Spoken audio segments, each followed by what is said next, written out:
انتخابات أو التشكيل الوزاري، ولكن نتحدث عن الجديد وهو الاجتماع برئيس الوزراء البريطاني ديفيد كاميرون اليوم. ما أهم المظاهر في الاجتماع وأنت كنت فيه؟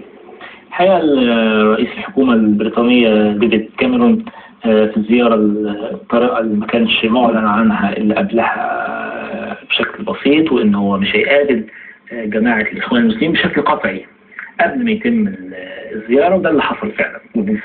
ودي رسالة مؤداها إن الغرب ما زال عند موقفه من صعود الإسلاميين للسلطة في مصر، وتحديدا الموقف البريطاني بشكل قطعي، وان فالحوار اللي دار كله حوالين التحول الديمقراطي في مصر اللي جاي ودور الشباب، وان مصر على طريق التغيير، وان الغرب بيعرض واوروبا بتعرض مساعداتها الاقتصاديه بالذات على مصر. طيب هل كان هذا تصريحا واضحا من كاميرون؟ يعني لا نريد وجوها إسلامية في الفترة المقبلة في مصر؟ هو ما يقدرش يقول كده، لكن هو بيخشى طبعا من تخوفات تجاه الثوابت المصرية، خاصة بالنسبة لإسرائيل، بالنسبة للشرق الأوسط، فضلا إن هو بيتساءل طبعا إن لا يوجد برنامج معلن لجماعة الإخوان المسلمين. فهو مثل موقف هيلاري كلينتون ومثل موقف الإدارة الأمريكية طبعا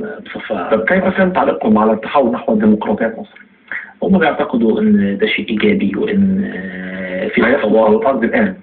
طبعا هم بيعتقدوا إن الخطوات بتمشي بشكل إيجابي، وإن في المعارضة بدأت يبقى في حوار، وكان في اعتراض طبعا كالعادة اللي عبرت عنه أوروبا من دور النساء في التحول الديمقراطي، إن هو المحل طبعا.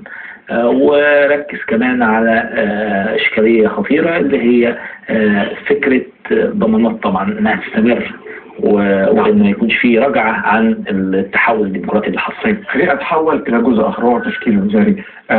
كيف ترى وضع التشكيل الوزاري حتى الآن، خاصة وأن في أصوات تطالب ما زالت تطالب بإقالة وزير العدل أو حتى تغيير وزير العدل ووزير الخارجية رغم هذه الأطروحات الكبيرة والواسعة في الوزارة الجديدة؟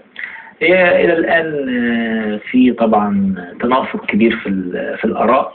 ما زال شباب ما يسمى بائتلاف ثورة 25 يناير بيطالبوا مسيرة مليونية حاشدة لاستقالة حكومة الفريق أحمد شفيق وتشكيل حكومة ائتلافية كاملة.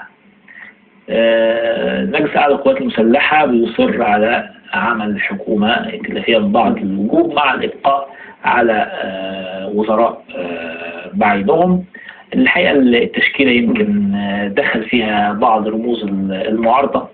طيب اسمح لي أشكر حضرتك الوقت انتهى. شكرا جزيلا محمد ثروت، شكرا جزيلا.